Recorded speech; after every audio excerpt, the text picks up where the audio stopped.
Hello friends, welcome to our YouTube channel brain for code learning. तो आज का जो हमारा टॉपिक है वो है किस तरीके से हमने किसी वेब सर्वर के ऊपर पड़ी हुई जेसन फाइल को असेस करना है एलएमओ फायर की हेल्प के साथ, और बाद में उस जेसन फाइल के अंदर हमने जो इमेजेस हैं उनके लिंक्स प्रोवाइड किए हुए हैं और उन लिंक्स के थ्रू आपने इमेजेस को असेस करना है। मगर इस बार हम जो कंपोनेंट यूज करेंगे इमेजेस को डाउनलोड करवाने के लिए अपनी ऐप के अंदर वो है एलएमओ फायर इमेज। तो चलिए इन सारे डेटा को हमने टेबल व्यू के अंदर डिस्प्ले करवाना है बड़े ही इजी और सिंपल वे के साथ। यहाँ पे आप देख पा रहे हैं मेरे पास एक वेजिटेबल्स नाम की एक रनिंग एग्जांपल है सिमुलेटर के अंदर, लाइव रनिंग एग्जांपल।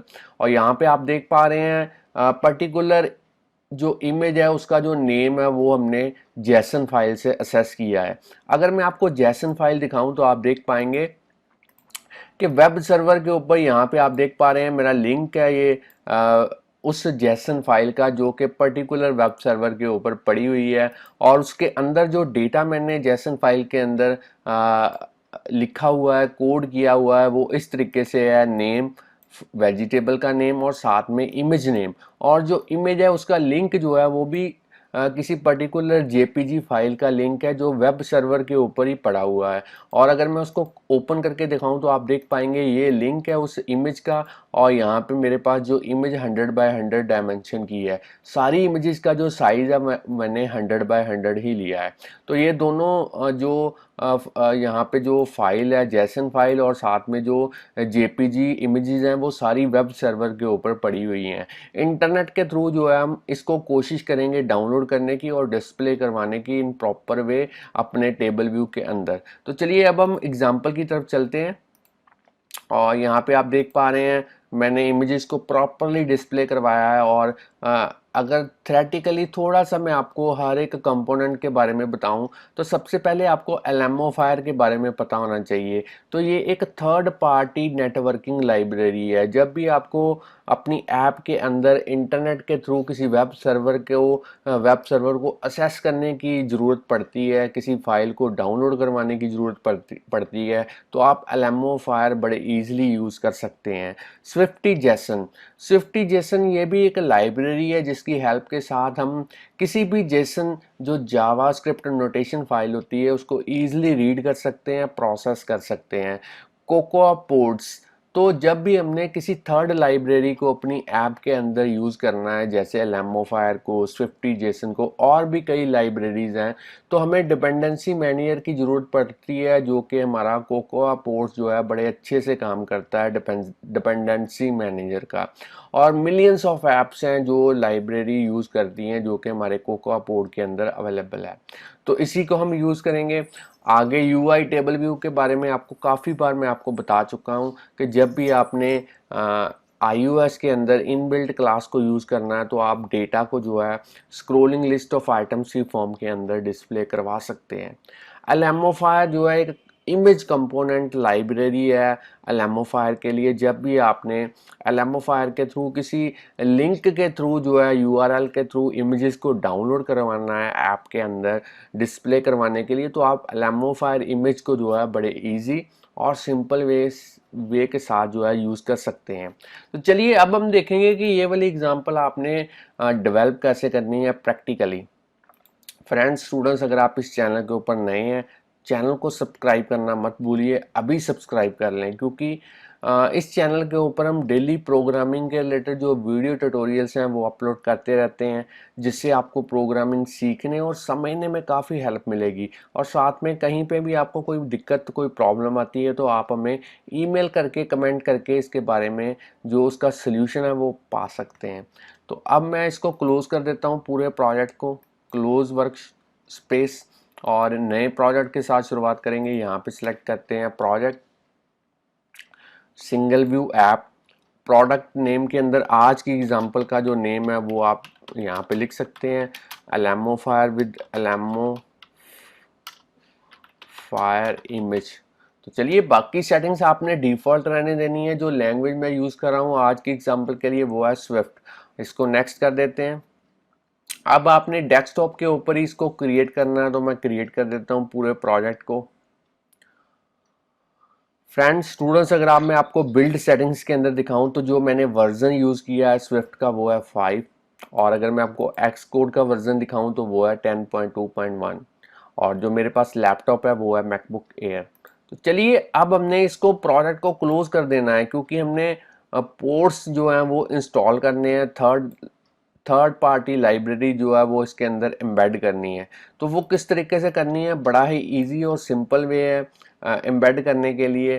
तो यहाँ पे सबसे पहले आपने अलेमो फायर विद अलेमो, यहाँ पे प्रोजेक्ट कौन सा ओपन करना है, ये वाला प्रोजेक्ट अभी हमने क्रिएट किया है। और अब आपने करना क्या है, यहाँ पे जो है टर्मिनल सर्च करना है। तो इस टर्मिनल को आपने ओपन कर लेना है। अब आप, मैं इसको थोड़ा सा विंडो इसकी इंक्रीज कर देता हूँ ताकि देखने में आपको दिक्कत ना हो। अब आपने यहाँ पे CD लिखना है और इस प्रोजेक्ट फोल्डर को यहाँ पे ड्रैग एंड ड्रॉप करना है ताकि इसका जो पाथ है वो यहाँ पे ऑटोमेटिकली जो है असेस हो पाए। इसको मैं एंटर प्रेस कर देता हूँ। अब मैं LS करके आपको दिखाता हूँ, प्रोजेक्ट की जो फाइल्स हैं वो इसके अंदर दिख रही हैं। अब हमने पोर्ड इंस्टॉल करने हैं, तो पोर्ड सबसे पहले इनिशियलाइज करना है अपने पोर्ड को इस तरीके से POD स्पेस इनिट, और इसको एंटर प्रेस करना है। तो अभी आपकी पोर्ड फाइल जो है वो ऑटोमेटिकली बन जाएगी। यहाँ पे देख पा रहे हैं पोर्ड फाइल को मैंने ओपन किया। इसको भी मैं जो फॉन्ट है इसका इंक्रीज कर देता हूँ। अब आपने यहाँ पे दो फ्रेमवर्क, दो थर्ड पार्टी लाइब्रेरी जो है वो यूज़ करनी है पोर्ड के थ्रू।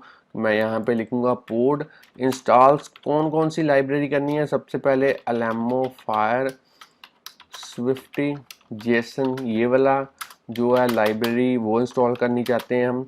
और दूसरी है पोर्ड, और यहाँ पे लिखना है आपने अलेमो फायर इमेज। तो चलिए इन दोनों पोर्ट्स को हमने इंस्टॉल करना है, तो इसको मैं सेव कर देता हूँ, इस पोर्ड फाइल को क्लोज कर देता हूँ, इसको भी क्लोज कर देता हूँ।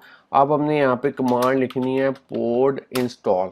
तो चलिए यहाँ पे मेरी दोनों जो लाइब्रेरीज हैं जितनी भी होंगी वो सारी यहाँ पे इंस्टॉल हो जाएंगी। और आप देख सकते हो यहाँ पे मेरे पास लिखा हुआ है इंस्टॉलिंग इंस्टॉलिंग इंस्टॉलिंग, और जो मेरी डिपेंडेंसीज हैं वो प्रॉपरली इंस्टॉल हो चुकी हैं। अब मैं इस टर्मिनल विंडो को क्लोज कर देता हूँ, इस फोल्डर के अंदर चलता हूँ, अपने प्रोजेक्ट फोल्डर के अंदर। अब आपने जो प्रोजेक्ट ओपन करना है वो इस फाइल से ओपन ही करना है। अब आपकी पोर्ड इंस्टॉल करने के बाद ये वाली जो वर्क स्पेस है ये आपके यूज़ के लिए है। इसको मैं डबल क्लिक करके ओपन कर लेता हूँ एक्स कोड के अंदर। तो अब हम इम्प्लीमेंटेशन की तरफ चलते हैं। तो सबसे पहले यहाँ पे आपने मेन डॉट स्टोरी बोर्ड के अंदर करना क्या है, अपना जो ग्राफिकल यूज़र इंटरफेस है वो तैयार करना है। तो उसके लिए मैं यहाँ पे इस स्टोरी बोर्ड के ऊपर ऐड करता हूँ। सबसे पहले एक लेबल लेते हैं वेजिटेबल्स लिखने के लिए। तो मैं यहाँ पे ले लेता हूँ एक लेबल, डबल क्लिक करके इसको एडिट कर देता हूँ वेजिटेबल्स, और इसको फिर से हॉरिजेंटली अलाइन कर देता हूँ। और अब मैं इसका जो फॉन्ट है वो इंक्रीज कर देता हूँ थोड़ा सा। आप अपने अकॉर्डिंगली जो फॉन्ट है वो यहाँ पे रख सकते हैं, मैं 25 कर देता हूँ। अब इसका जो इसके जो कंस्ट्रेंट्स हैं वो ऐड कर देते हैं यहाँ पे। और अब हमने यहाँ पे टेबल व्यू को ऐड करना है, तो मैं लाइब्रेरी के थ्रू यहाँ पे जो टेबल व्यू है उसको ड्रैग एंड ड्रॉप करता हूँ। अब इसका भी जो कंस्ट्रेंट्स हैं वो हमने ऐड करने हैं, 0 0 0 0 चारों साइडों से ऐड कर देते हैं कंस्ट्रेंट्स। अब इस टेबल व्यू को हमने जो कॉन्फ़िगरेशंस हैं इसकी वो करनी है। तो कॉन्फ़िगरेशंस काफ़ी इजी हैं, काफ़ी बार मैं आपको बता चुका हूँ। सबसे पहले प्रोटोटाइप सेल जो है वो 1 करना है, उसके बाद में रो की जो हाइट है वो आपने करनी है 150। तो चलिए अब आपने यहाँ पे टेबल व्यू सेल के अंदर भी इसकी जो रो की हाइट है वो करनी है 150, और साथ में जो इसका स्टाइल है वो आपने कस्टम ही यूज़ करना है। जो आइडेंटिफायर का नेम है वो आपने लेना है सेल। और अब आपने टेबल व्यू के जो डेलीगेट्स और डेटा सोर्स है दोनों सेट करने हैं। तो कंट्रोल की को प्रेस करते हुए इसे ड्रैग एंड ड्रॉप करूँगा। व्यू कंट्रोलर के ऊपर माउस की हेल्प के साथ डेटा सोर्स सेट हो चुका है। अब डेलीगेट भी दोनों सेट हो चुके हैं। तो चलिए अब हमने टेबल व्यू सेल के लिए एक अलग से क्लास क्रिएट करनी है, मगर उससे पहले यहाँ पे लाइब्रेरी के थ्रू जो है इमेज व्यू और लेबल जो है वो ऐड कर देते हैं इस सेल के ऊपर। तो इसको मैं थोड़ा सा यहाँ पे रीसाइज कर देता हूँ इमेज को, और स्केल टू फिल कर देता हूँ इसका मोड। और अब आपने यहाँ पे जो इसके कंस्ट्रेंट्स हैं वो सेट कर दें। तो चलिए कंस्ट्रेंट्स भी हमने सेट कर दिए हैं। अब मैं लाइब्रेरी के थ्रू जो है यहाँ पे एक लेबल ऐड करूँगा। तो लेबल को मैं ड्रैग एंड ड्रॉप करता हूँ यहाँ पे, और इसको थोड़ा सा रीसाइज कर लेता हूँ। और इसका भी जो फॉन्ट है वो अपने अकॉर्डिंगली आप कर सकते हैं। मैं यहाँ पे फॉन्ट जो है वो 20 ले रहा हूँ, और इसके भी जो कंस्ट्रेंट्स हैं वो आप सेट कर सकते हैं। तो चलिए कंस्ट्रेंट्स भी मैंने यहाँ पे जो है सेट कर दिए हैं इस लेबल के, और इसके अंदर लिख देते हैं वेजिटेबल नेम। तो अब हमने जो है इसके जो एक टेबल व्यू सेल की जो सब क्लास है वो ऐड करनी है। यहाँ पे कोकोआ टच क्लास यूज करेंगे, और यहाँ पे लिखते हैं माई टेबल व्यू सेल, और इसको जो है वो क्रिएट कर देते हैं। नेक्स्ट अब हमने यहाँ इसको क्रिएट कर देना है, और इस my table view cell class को हम इस टेबल व्यू सेल के साथ अटैच करेंगे। तो उसके लिए यहाँ पे टेबल व्यू सेल जो है उसको असेस करेंगे, आइडेंटिटी इंस्पेक्टर के अंदर जाएंगे, और यहाँ पे लिखेंगे माई जैसे ही लिखेंगे आपकी जो अभी क्लास आपने क्रिएट की है वो ऑटोमेटिकली यहाँ पे सेट हो जाएगी। और इसको हमने कनेक्ट कर दिया है। अब हमने इस माई टेबल व्यू सेल के अंदर इस इमेज का आईबी आउटलेट और इस लेबल का आईबी आउटलेट जो है वो दोनों क्रिएट करने हैं। तो मैं असिस्टेंट एडिटर के अंदर चलता हूँ यहाँ पे, और इसको बाकी विंडोज़ को मैं हाइड कर देता हूँ ताकि देखने में आपको कोई दिक्कत ना, कोई परेशानी ना हो। चलिए यहाँ पे जो ऑटोमेटिक है, यहाँ पे मैनुअली हम माई टेबल व्यू सेल जो है उसको फाइल को सिलेक्ट करते हैं। और अब हमने इस इमेज का जो है सबसे पहले आईबी आउटलेट यहाँ पे क्रिएट करना है। तो मैं यहाँ पे लिख देता हूँ माई इमेज, और इसी तरीके से हमने इस लेबल का जो आईबी आउटलेट है वो भी क्रिएट करना है। तो मैं कंट्रोल की को प्रेस करते हुए यहाँ पे ड्रैग एंड ड्रॉप करूँगा, कनेक्ट। तो ये देखिए दोनों ही हमने जो है आईबी आउटलेट जो है वो क्रिएट कर दिए हैं। अब हमारा जो नेक्स्ट स्टेप है वो है कोड किस तरीके से करना है। तो कोडिंग करने के लिए मैं विंडोज़ को पहले अनहाइड कर देता हूँ, इसको एक बार सेव कर देते हैं, और माई टेबल व्यू सेल को भी सेव करवा देते हैं एक बार। और अब हमने व्यू कंट्रोलर क्लास के अंदर जाना है, और यहाँ पे अब हम कोड लिखेंगे। तो कोड लिखने के लिए करना क्या है, सबसे पहले जो डेटा है, जो हमारे पास जेसन डेटा है, इसको असेस करवाना है। तो आपको इसको एज ए डिक्शनरी लेना पड़ेगा, हर एक नोड को एज ए डिक्शनरी लेना पड़ेगा। नेम और इमेज नेम ये हमारी एक नोड है, और सारी नोड्स को अगर मैं कंबाइन करूं तो ये एक डिक्शनरी की एरे होगी।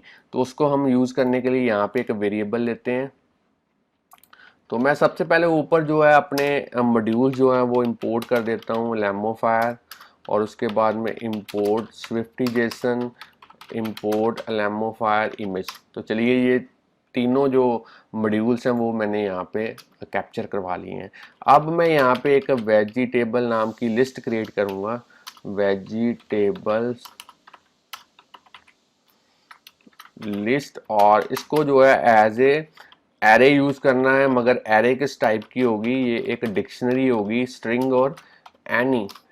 एनी का मतलब किसी तरीके का भी जो डेटा टाइप है वो उसके अंदर आ सकता है। तो ये हमारी एक एरे बन गई है डिक्शनरी टाइप की। और अब हमने जो है जेसन डेटा को डाउनलोड करवाना है, क्योंकि जेसन फाइल जो है हमारी किसी वेब सर्वर के ऊपर पड़ी हुई है। तो उसके लिए एक अलग से मैं एक फंक्शन गेट यहाँ पे क्रिएट करवा देता हूँ, गेट जेसन डेटा। और यहाँ पे जो है इसके अंदर जो है हमने सबसे पहले यहाँ पे लिखना है लेट यूआरएल फाइल। हमारी जो जेसन की फाइल है वो कहाँ पे पड़ी हुई है, इसको मैं कॉपी करवा लेता हूँ इस लिंक को, और यहाँ पे जो है इसको पेस्ट कर देता हूँ डबल कोट के अंदर। तो ये हमारा लिंक जो है वो जेसन फाइल का आ चुका है। अब हमने लेमोफायर को यूज़ करना है, उसके रिक्वेस्ट मेथड को यूज़ करेंगे, उसको पास करेंगे इस यूआरएल फाइल वेरिएबल को, ताकि पाथ इसके पास पहुंच सके। रिस्पॉन्स जो है वो जेसन टाइप का होगा, और इसके जो क्लाउजर के थ्रू हम रिस्पॉन्स को असेस करेंगे। अब हमने जो है यहाँ पे क्लाउजर के अंदर एक स्विच स्टेटमेंट यूज़ करनी है ताकि हम देख पाएँ कि जो रिस्पॉन्स है वो हमारा सक्सेसफुली रिटर्न हुआ है या नहीं, उसका रिज़ल्ट चेक करेंगे। और यहाँ पे अब हम स्विच के अंदर केसेस यूज़ करेंगे। आपको पता ही है स्विच के अंदर केस होते हैं, तो यहाँ पे केस अगर तो सक्सेसफुल रहता है हमारा सारा जो प्रोसेस है तो यहाँ पे कोड लिखेंगे, और अगर हमारे पास जो फेलियर यहाँ पे असेस होता है तो यहाँ पे हमारे पास एरर जो है निकल के आएगी। तो इस एरर को जो है हम डिस्प्ले करवा सकते हैं। अगर बाई चांस किसी टाइम जेसन को असेस करने के टाइम एरर निकल के आती है तो हम उसको जो है बैकएंड के अंदर प्रिंट करवा सकते हैं। यहाँ पे एरर अकर्ड और उसको जो है स्ट्रिंग इंटरपोलेशन के थ्रू जो है एरर को डिस्प्ले करवा सकते हैं, इस तरीके से लोकलाइज्ड डिस्क्रिप्शन। और अब हमने अगर हमारा जो सारा प्रोसेस है वो सक्सेसफुली जो है वो यहाँ पे रिटर्न होता है, तो हम सबसे पहले यहाँ पे एक वेरिएबल लेंगे जेसन डेटा। पहले जो डेटा हमारे पास रिजल्ट निकल के आया है उसको कन्वर्ट करेंगे एज ए डिक्शनरी एरे। तो यहाँ पे मैं लिख देता हूँ response dot result dot value, और इसको टाइप कास्ट करते हैं किसके अंदर, एक एरे के अंदर, जो किस टाइप की होगी, स्ट्रिंग टाइप की होगी, स्ट्रिंग, और यहाँ पे एनी, और इसको मैं ऑप्शनल कर देता हूँ। अब हमने जो हमारा वेरिएबल था, क्योंकि क्लाउजर के अंदर है ये वाला जो वेरिएबल है, इसको अगर आपने असेस करना है किसी क्लाउजर के अंदर तो आपको सेल्फ जो है वो यूज़ करना पड़ेगा वेजिटेबल लिस्ट। और जो मेरे पास जेसन डेटा निकल के आया है इसको इसके अंदर जो है वो डाल देते हैं, इसके अंदर असाइन कर देते हैं इसको। और आगे हमने यहाँ पे बाकी जो है कोडिंग जो है वो माई टेबल के जो टेबल व्यू है उसके रिलेटेड करनी है। तो उसके लिए मैं यहाँ पे जो है सबसे पहले जो मेरा टेबल है उसका आईबी आउटलेट है वो मैंने क्रिएट करना है। तो चलिए जेसन फाइल को असेस करने तक का प्रोसेस जो है वो हो चुका है। हमने इस लिंक के थ्रू जो है जेसन फाइल को असेस किया और यहाँ पे जो है इस वेरिएबल के अंदर जो है जेसन डेटा जो है वो साइन कर दिया है। अब मैं जो है मेन डॉट स्टोरी बोर्ड के अंदर चलता हूँ और दोबारा से असिस्टेंट एडिटर के अंदर चलता हूँ, बाकी विंडोज़ को हाइड कर देता हूँ। अब हमने व्यू कंट्रोलर जो क्लास है हमारी डिफ़ॉल्ट क्लास है उसके अंदर जाना है और यहाँ पे जो है अपने टेबल व्यू का जो आईबी आउटलेट है वो क्रिएट करेंगे। कंट्रोल की को प्रेस करते हुए ड्रैग एंड ड्रॉप। तो चलिए इसको कनेक्ट कर देते हैं। अब मैं दोबारा से जाता हूँ अपनी व्यू कंट्रोलर क्लास के अंदर और अब हमने जो है यहाँ पे इस जेसन डेटा को जैसे वेरिएबल के अंदर डालना है, हमने यहाँ पे माई टेबल को क्या करना है, एक बार रिफ्रेश करना है रीलोड डेटा मेथड के थ्रू। अब हमने डेटा को असेस तो कर लिया है और इसको डिस्प्ले करवाना है टेबल व्यू के अंदर, तो उसके लिए हमें प्रोटोकॉल्स जो हैं वो यूज़ करने ही पड़ेंगे। काफ़ी बार मैं टेबल व्यू इम्प्लीमेंट कर चुका हूँ। अगर हमारी वीडियोज़ वो वाली आपने नहीं देखी तो जल्दी से वो वीडियोज़ भी आप देख लें। यहाँ पे मैं लिखूँगा extension view controller UI table view delegate और UI table view data source. तो आपको पता ही है जब भी प्रोटोकॉल्स को आपने यूज़ करना है तो उसके जो मोस्ट इम्पॉर्टेंट मेथड्स हैं वो कोड आपको करने ही पड़ेंगे, उसके लिए फिक्स करते हैं। और यहाँ पे जो मेथड्स हैं, जो कंपलसरी मेथड्स हैं वो रेडी हैं हमारे लिए। नंबर ऑफ रोज़ कितनी होनी चाहिए टेबल व्यू के अंदर, उसके लिए हम रिटर्न करेंगे वेजिटेबल लिस्ट के अंदर जितने भी एलिमेंट्स हैं उनकी काउंटिंग जो है वो रिटर्न करेंगे ताकि उतने नंबर ऑफ एलिमेंट्स जो है वो हम डिस्प्ले करवा पाएँ। अब हमने सेल्फ और रो एट इस तरीके का जो पैरामीटराइज मेथड है उसको कोड करना है। तो हर एक सेल को किस तरीके से क्रिएट करना है, इस तरीके से एक सेल वेरिएबल लेते हैं डॉट DQ रीयूजेबल सेल, उसका मेथड यूज़ करेंगे, आइडेंटिफायर के अंदर लिखेंगे सेल। अब आप पूछेंगे कि सेल मैंने यहाँ पे कहाँ से लिया, तो आपको मैंने पहले ही बताया है जो सेल है उसका जो आइडेंटिफायर आपने यहाँ पे यूज़ किया होगा नेम, उसी नेम को आपने कोड के अंदर भी यूज़ करना है। तो उसी नेम को मैं कोडिंग के अंदर यूज़ कर रहा हूँ। इस तरीके से इसको टाइप कास्ट करते हैं माई टेबल व्यू सेल के अंदर। अब हमने सेल के थ्रू उसका जो लेबल है वो असेस करना है माई लेबल, उसकी टेक्स्ट प्रॉपर्टी को सेट करेंगे। डेटा कहाँ से आएगा, डेटा आएगा वेजिटेबल लिस्ट से, उसका कौन सा एलिमेंट, तो यहाँ पे हम इंडेक्स पाथ डॉट रो के थ्रू एक्सेस करेंगे कौन सा एट्रीब्यूट, तो यहाँ पे लिखेंगे नेम, क्योंकि हमने जो जेसन फाइल ली है उसका पहला जो एट्रीब्यूट है वो है नेम, फिर है इमेज नेम, तो नेम यहाँ पे आ गया। इसको हम टाइप कास्ट करेंगे स्ट्रिंग के अंदर, तो स्ट्रिंग के अंदर टाइप कास्ट कर लिया। अब हमने इमेज को जो है डिस्प्ले करवाना है, तो इमेज को डिस्प्ले किस तरीके से करवाना है, उसके लिए सबसे पहले इमेज को डाउनलोड करवाते हैं। पहले इमेज का यूआरएल आएगा, उसके लिए वेजिटेबल लिस्ट, कौन सा element, index path dot row, और कौन सा एट्रीब्यूट, इमेज नेम। इस तरीके से उसके थ्रू जो है हमारा, इसके अंदर आप देख पा रहे हैं इमेज नेम के अंदर जो हमारा यूआरएल है इमेज का, वो इस वेरिएबल के अंदर लाएंगे, इसको कन्वर्ट करेंगे एज ए स्ट्रिंग। उसके बाद हम जो है एलेमोफायर इमेज को यूज़ करेंगे, जो काफ़ी इंपॉर्टेंट है। उसके लिए एलेमोफायर को ही हम यूज़ करेंगे, रिक्वेस्ट यहाँ पे जनरेट करेंगे। यूआरएल किसका होगा, इमेज का होगा। इसको हम फोर्सली अनरैप कर देते हैं। अब हम रिस्पॉन्स, जहाँ पे हम रिस्पॉन्स जैसन यूज़ करते थे, अब हम करेंगे रिस्पॉन्स इमेज, ताकि इमेज को हम जो है असेस करवा पाएँ। और यहाँ पे रिस्पॉन्स, अब हमारे पास यहाँ पे जो रिस्पॉन्स आया है इफ लेट के थ्रू जो है उसको इमेज में डालेंगे, रिस्पॉन्स डॉट रिजल्ट, और उसकी जो वैल्यू है।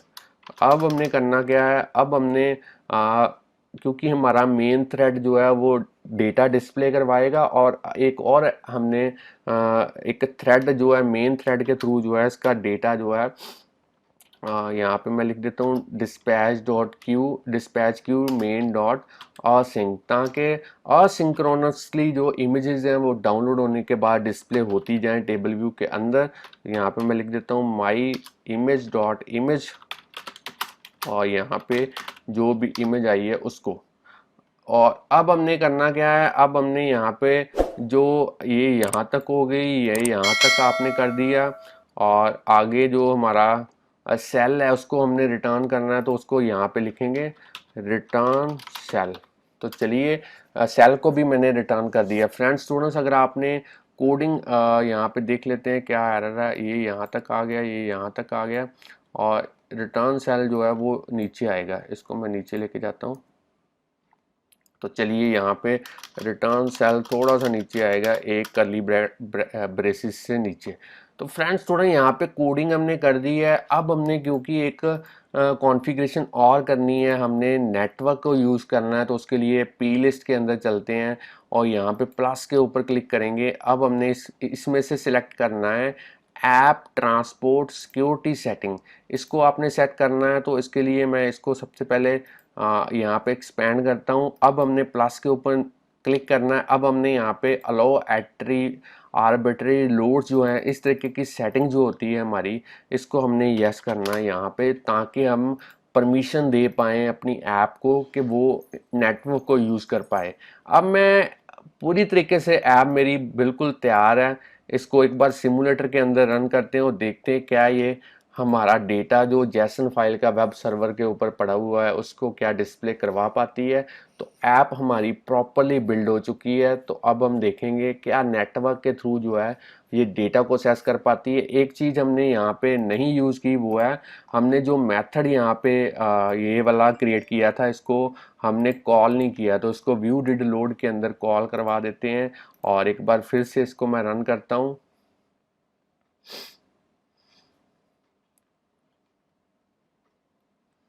और यहाँ पे आप देख पा रहे हैं जो डेटा है वो प्रॉपरली जो है वो जेसन फाइल से असेस होने के बाद इमेजेस को हमने असेस किया यूआरएल के थ्रू इस तरीके से।